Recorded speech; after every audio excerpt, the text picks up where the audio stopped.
All right, let's dive right into this explainer. And, I want you to treat today's session a little differently than usual. Treat this as a direct, one-on-one professional coaching intervention, just, without the hefty hourly rate. We are here to tackle that internal struggle that's been holding your career back. It's time to quiet that stubborn self-doubt so you can finally step into the leadership role and the impact that you are actually capable of. So, we're starting right at the core of the problem. You know that painful gap between where you are right now and where you desperately want to be? Yeah, that frustrating space where you have incredibly great ideas and a crystal clear vision, but you constantly battle hesitation. You absolutely have the potential, but you lack the movement to make it real. You know exactly what you need to do, yet you kind of just second guess every single step.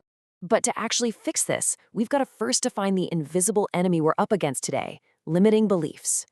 Basically, a limiting belief is a thought pattern that convinces you of false limitations and severely restricts your growth. These are those repetitive internal scripts telling you that you're unqualified, that you're not enough, or that you're absolutely going to fail. And here's the real danger. Over time, those repeated thoughts, they become your internal truths. And honestly, without even realizing it, you might be building an invisible prison for yourself. People so often pray or hope for these massive, career-defining opportunities while secretly believing they're completely unworthy of them. Our brains, well, they love acting like overprotective bodyguards, desperately trying to keep us out of rooms they think we aren't ready for. But here is a hard truth for you.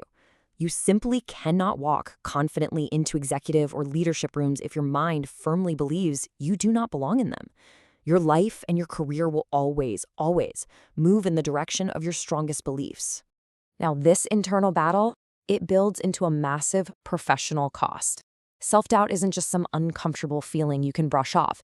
It's an active thief. It literally steals the momentum and leadership presence required for your next level. It robs you of opportunities, consistency, visibility, and even the creativity you need to solve high-level problems. It drains your courage. So the absolutely crucial point here is captured perfectly in this idea that many people aren't failing publicly. They are surrendering privately. Research actually suggests that up to 82% of professionals suffer from imposter syndrome at some point. Self-doubt so often disguises itself as just being careful or, waiting for the perfect time. And because of this, many professionals aren't failing publicly in a blaze of glory. Instead, they're overthinking, waiting for absolute perfection, and quietly quitting before they even step into the arena. All right, it's time for a major paradigm shift. As your coach today, I need you to completely stop asking yourself, am I ready? Honestly, scratch that question entirely. It's a trap. Instead, I want you to replace it entirely with this far more empowering question. Am I willing to grow? Ask yourself, are you willing to learn? Are you willing to move? Because clarity only comes when you actually start moving.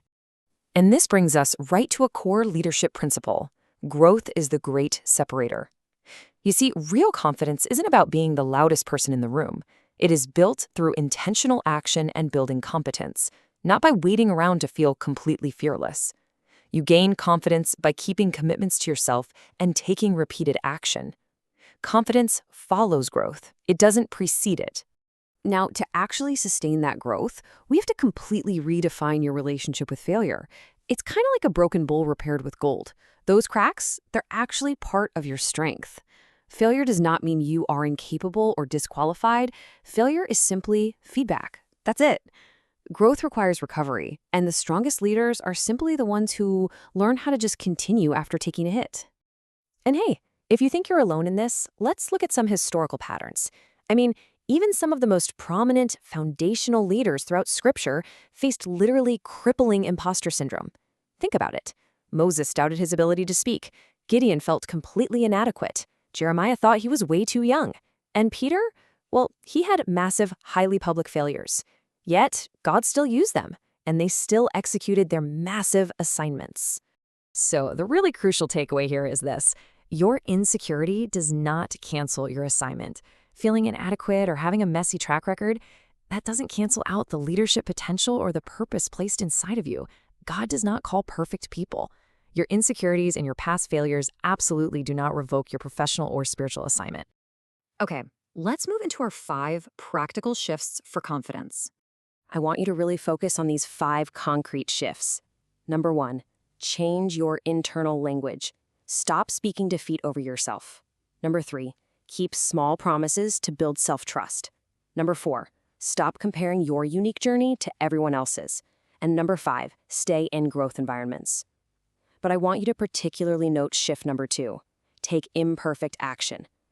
Taking action before you actually feel ready is what creates the momentum required to build self-trust. You simply cannot think your way into courage.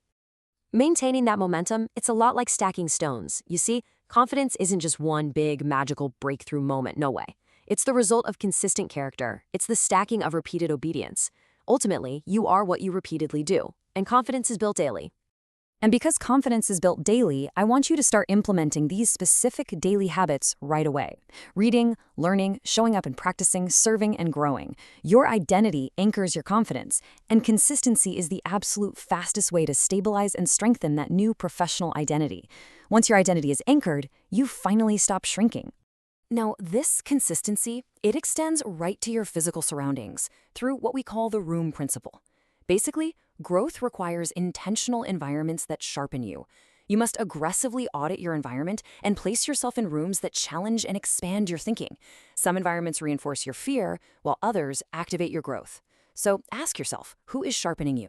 Who reminds you of your true potential?